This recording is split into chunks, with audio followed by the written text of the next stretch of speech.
we do have breaking news. In 24 hours, just the past 24 hours, this president has vetoed pay for the military, stalled relief for millions of you, and issued the most toxic tally of pardons we have ever seen. 26 new Trump pardons tonight. Gifts to many convicted criminals that you know well, who did horrible things. Many admitted it. And then he left to go golf in Florida. After vetoing pay for the military, after leaving relief in limbo, millions of Americans don't have food for Christmas, let alone money for heat or gifts. And he knows it. And he doesn't sign the relief bill, and he doesn't veto it. So he knows nothing will happen. There is a gift in this moment, and I hope you decide to accept it once and for all. It is the gift of ultimate clarity about this outgoing president. Democrats, independents, real Republicans, you all now know, just based on the last 24 hours alone, this guy is the worst ever. He is the worst president we have ever seen, period. He has not only proven to be incompetent, but he is indeed truly inhumane. He has denied the hungry. He has denied our warriors. He has denied a pandemic, and he does not give a damn about anything but lying about it all and faking his own greatness. That is the truth. It is demonstrated by everything we have seen. It must be his legacy.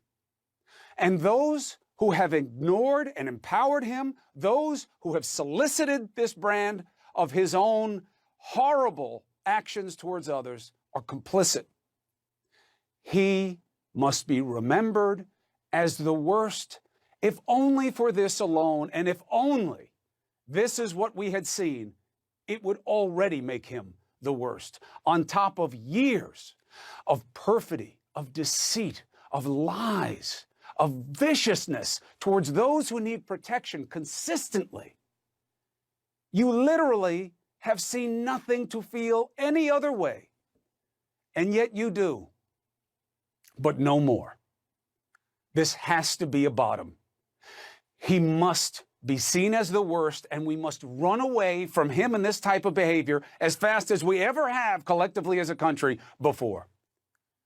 Anybody who wants to continue his kind of just crooked ways must be condemned, and early, because this cannot be repeated. That would be a shame on us. The headliners he pardoned tonight, those who kept their mouths shut. Family by extension. Paul Manafort, Roger Stone, and Charles Kushner. That is the father of his son-in-law, Jared. Law and order, the pro-law enforcement president. Give me a break.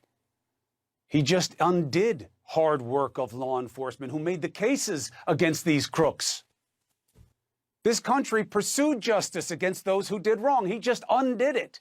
Not because there are new reckonings in the case, but because it's all about him and saving face. Both Stone and Manafort were indicted by special counsel Bob Mueller. They went to trial. They were convicted by juries of multiple crimes. Stone, a longtime ally, Manafort, his former campaign chair, and Kushner. You may not know about him, but I'll give you the thumbnail. That's all you need to know. He pleaded guilty to tax evasion and retaliating against a federal witness and lying to the FEC. He was prosecuted in the early 2000s by then U.S. Attorney Chris Christie. And then Christie, of course, became Trump transition chair. What's so bad about that? It's the guy's, it's the father-in-law. It's his brother and son-in-law's father. I mean, isn't that the right thing?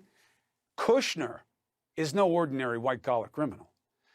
This man set up his own brother-in-law with a prostitute and then sent the video to his sister.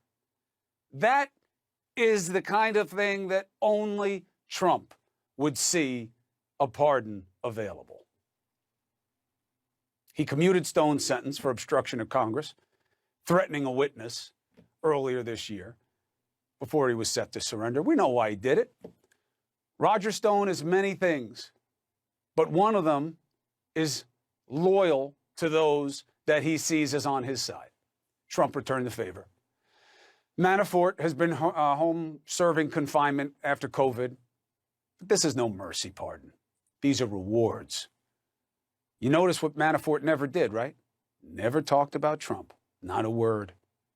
Republican Senator Ben Sasse put out a statement tonight calling it all rotten to the core. Welcome to the party, brother. Welcome to the party. The time is over for your delicate dance. Sasse, you've got a great future in your party. You have a potential future in this country. You should have been saying that all along. And by the way, Sasse has been one of the most rational. We now should have clarity. Trump is the worst. We have never seen anything like this. This kind of insensitivity to humanity, this disrespect of justice. He is literally no friend to justice, and he's a president. Think about it. The pardons have implications, and we will discuss them tonight with some of the best minds in the business. But you have to just keep your eye on the urgency that this president has just ignored. The man has gone to Florida after blowing up the relief bill. He won't sign it. He stalled it. He did veto pay for troops, so at least Congress can work on overriding it. But if you're going to do something about the relief bill, you got to do it. Walk the walk. Why didn't you veto the bill? Why didn't you then, if you're not going to veto it, tell McCarthy to meet Pelosi on the floor and vote it out? Why didn't you make a deal? Why did you leave? Why did you leave? If you believe in a God, I don't care what your religion is, who does this? By all accounts, you are not working on a deal. Every day you golf. Every day you delay is another day of paralyzing pain in a country that you owe. And you know this. And you won't veto so that there can be some kind of action. You won't tell your minions to meet Pelosi. Why? Then what is this about? Who did you really do this for? How can the answer not be you? How can the truth not be that you wanted to look the part of the hero just when you're trying to undo democracy? Even though you know you were torpedo a compromise that has been months in the making that you ignored while your people helped negotiate.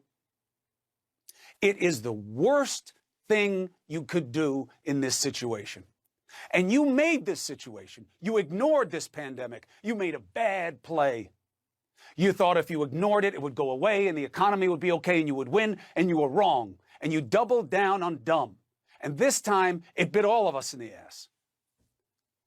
And then you leave, almost assuring no action on the relief. At least you vetoed the NDAA, the National Defense Authorization Act, so you can set up a possible override. Yeah, it's going to pit members of your party against each other, but you know what? They need to do that anyway. The Republicans have to figure out what the hell they're about anymore. Are you really just Retrumplicans? You seem confused. Well, you should have clarity too. This man is the worst. He has been terrible for your party because nobody knows what the hell you're about anymore, and neither do you. Why did Trump really veto this bill?